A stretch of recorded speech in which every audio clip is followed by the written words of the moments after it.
Tonight, two cape-wearing killers are on the run after a brazen underworld shooting rocked Sydney over the weekend. The attack prompting fears of a new wave of gangland warfare. Good evening. A major manhunt is underway after a shocking underworld murder at a busy petrol station in Surrey Hills. Caped killers ambushed their target, who then ran from the scene before collapsing and dying in front of shocked onlookers. In the underworld of Sydney, few names struck fear like Nidal Acherkouk. He was a notorious figure, heavily linked to the city's criminal scene, and was often surrounded by whispers of violence, rivalry, and power struggles. But all that came to a shocking end when he was gunned down in broad daylight in 2024. This wasn't just any hit. It was brazen, calculated, and left the city reeling. Who was this guy, and why did someone want him dead? Join us as we break down the shocking downfall of one of Sydney's most notorious underworld figures, Nidal Acherkouk. From his rise in crime to the chilling events of his fatal shooting, this is a story you won't want to miss. Nidal Acherkouk wasn't born into a life of crime, but he sure knew how to make his mark in the underworld of Sydney. Growing up in areas where the rules were a little more flexible, he quickly became familiar with the darker side of the city. Crime wasn't just something happening out there, it was happening right around him. And before long, it wasn't just something he observed, it was something he became a part of. Acherkouk's journey into Sydney's criminal world didn't happen overnight. Like many before him, he started small, making connections and slowly building a reputation. And in a world like that, reputation means everything. People knew he wasn't afraid to do what needed to be done, and that made him a valuable ally. As he climbed the ladder, Nidal found himself mixed up with some serious players. These weren't just local thugs. He was rubbing shoulders with gang leaders, drug runners, and figures who commanded respect. It didn't take long before he was deeply embedded in the most dangerous parts of Sydney's criminal scene. What set Acherkouk apart from others in the game was his ability to navigate the chaos with a calm, calculating mind. While others were quick to lash out, he knew when to hold back and when to strike. He wasn't just about making a quick buck. He was building something more, something that would keep him at the top for as long as possible. In the criminal underworld, it's not enough to be ruthless. You have to be smart. Nidal understood this better than most. He built connections, maintained his image, and made sure that he was always one step ahead. He didn't just survive the game, he thrived in it. But, as is always the case with figures like Acherkouk, the more you rise, the bigger the target on your back becomes. As Nidal's influence grew, so did the risks. The rivals who had once been small players began to challenge him, and the alliances he worked so hard to build started to shift.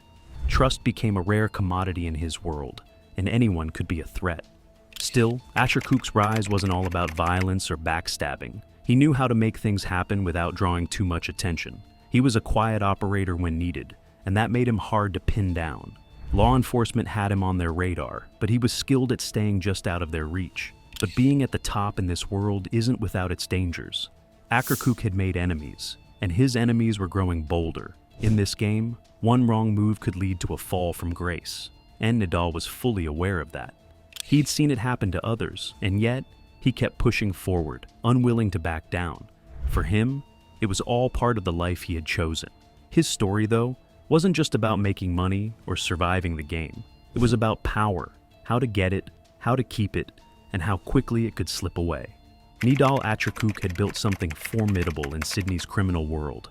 But as history has shown time and time again, even the most powerful figures can come undone in the blink of an eye.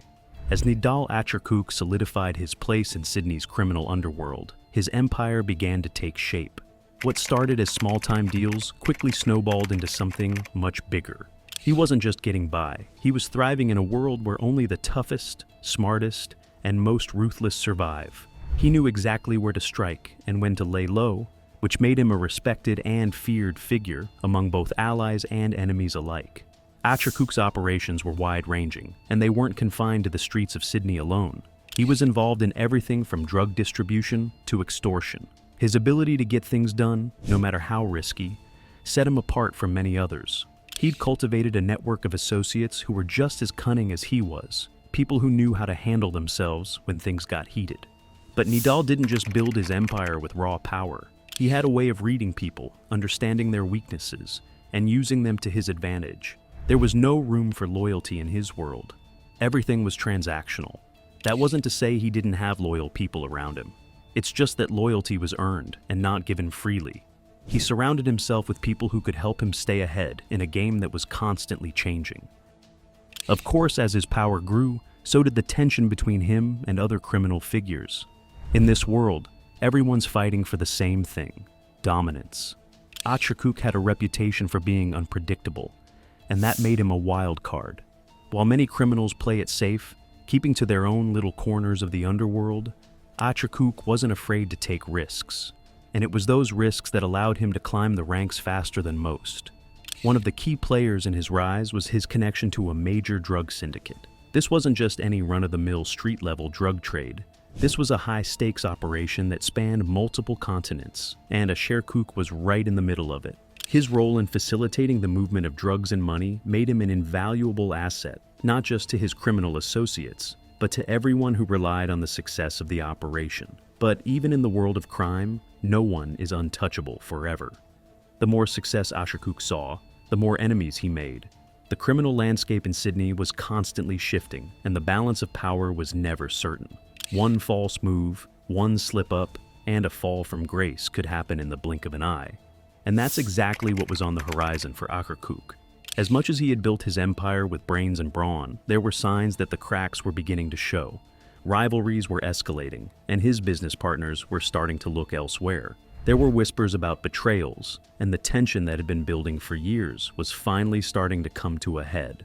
But Acherkouk wasn't someone who crumbled under pressure. He had always managed to stay one step ahead, and he wasn't about to let anyone topple him now. Still, in the criminal world, things can change fast, and when they do, they change in ways you never see coming. As the years went on, Nidal Acherkouk found himself at the center of a storm he hadn't entirely anticipated. His empire, once untouchable, was now starting to show signs of strain. Power struggles within his own network began to emerge, and the loyalty he had carefully cultivated was beginning to fray. The very people who helped him get to the top were now questioning their own positions. And in a world like this, uncertainty is like a ticking time bomb.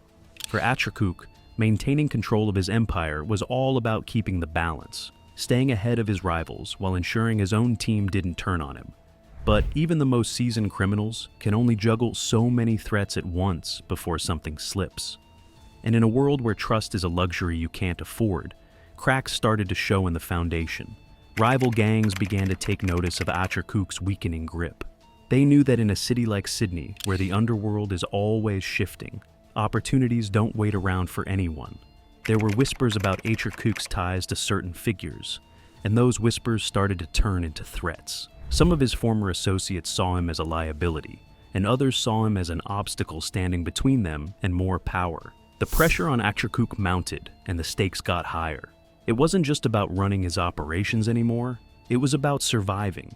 In his line of work, survival was a game of strategy, and Acherkouk had always been a master tactician. But even the best players in the game can't predict everything. He found himself caught in the crossfire of escalating gang wars and growing rivalries that threatened to tear everything apart. On the outside, things still looked solid for Acherkouk. He was still involved in high-level operations, still making the kind of money that would make most people's heads spin. But inside his circle, things were more complicated. The walls were closing in, and not just from external threats. People he trusted, people who had been with him from the beginning, were now acting strangely. Deals were going sour, alliances were shifting, and the weight of it all was starting to take its toll. One of the most dangerous aspects of this shift was the involvement of law enforcement. Sydney's police were always on the lookout for the next big criminal operation to crack down on, and as Acherkouk's empire became harder to ignore, they started tightening the noose. It wasn't just the local cops either. The federal authorities were getting more involved, and their resources were far more extensive. Acherkouk had always been good at staying under the radar, but even he couldn't avoid the long arm of the law forever. And when the pressure from both rivals and authorities started to build, it forced him into a corner. The alliances he once depended on weren't as solid as they used to be, and the enemies he'd made over the years were now circling like vultures. Despite all of this, Acherkouk wasn't ready to back down. He'd spent years building his empire, and there was no way he was going to let it all slip away without a fight. The question, though, wasn't whether he would fight. It was whether he had the strength and the support left to win. But the walls were closing in faster than he could fight them off. Every move he made seemed to create new enemies, and those enemies were getting more aggressive. There was no room for mistakes, and Nidal knew that more than anyone. But even the sharpest mind can overlook something, and in the high-stakes game he was playing, it only takes one misstep to bring everything crashing down. By the time Nidal Acherkouk's name became synonymous with danger in Sydney's underworld, it was clear that things were coming to a head. The empire he'd built was no longer just about power and money. It was about survival. Sydney's criminal world had become more volatile, and the tension was palpable. And then, in the evening of November 22nd, 2024, everything shifted. Acherkouk was shot dead in a busy petrol station in Surrey Hills, a killing that would send shockwaves throughout the city. It wasn't the kind of hit that happens quietly in the shadows. This was brazen, public, and left everyone wondering how someone so entrenched in Sydney's criminal network could fall so suddenly. He was gunned down in broad daylight, a clear message sent to anyone who thought they were untouchable. The shooting itself was chilling in its simplicity. As Acherkouk sat in his car at the service station, a gunman approached and fired several shots, leaving him dead in the driver's seat. It was a hit that looked like it had been carefully planned. There were no last-minute decisions here. This was cold, calculated. The kind of operation you'd expect from a professional, and as the news of his death spread, many in the underworld realized that Nidal Acherkouk was no longer a name they could rely on for protection, no longer a force to reckon with. But who was behind the hit? Theories were quick to circulate, with some pointing to rivals who had been gunning for Acherkouk's power for months, while others speculated about betrayal from within his own ranks. After all, in the world of crime, nothing stays secure forever. There was always someone else waiting to take your place. As investigators dug deeper into the incident, they began to uncover layers of complexity. The shooting was believed to be tied to a drug theft that had taken place earlier, with the stolen product belonging to a notorious Bikie gang. Was this a retaliation? Or was Acherkouk's murder simply the result of the many enemies he had accumulated over the years? There were signs pointing to a complicated web of betrayal, rivalry, and debts that Nidal simply couldn't outrun. For many, the way Acherkouk went out symbolized everything about the dangerous world he had lived in. In a world where the lines between ally and enemy blur so easily, it only takes a second for everything to crumble. Acherkouk had made enemies, but he had also made a name for himself that demanded respect. And even in his final moments, he was still at the center of a criminal drama too complex to ignore. The media coverage of his death only added to the drama. For weeks after the shooting, Sydney streets were filled with whispers about who was responsible for his murder.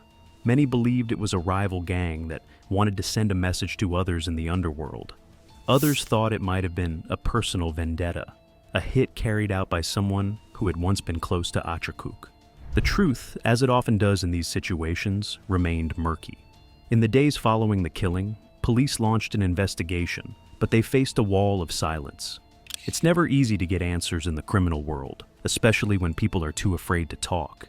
And the more the authorities dug, the more it became clear that Nidal Acherkouk's life had been one tangled in alliances that weren't as solid as they seemed.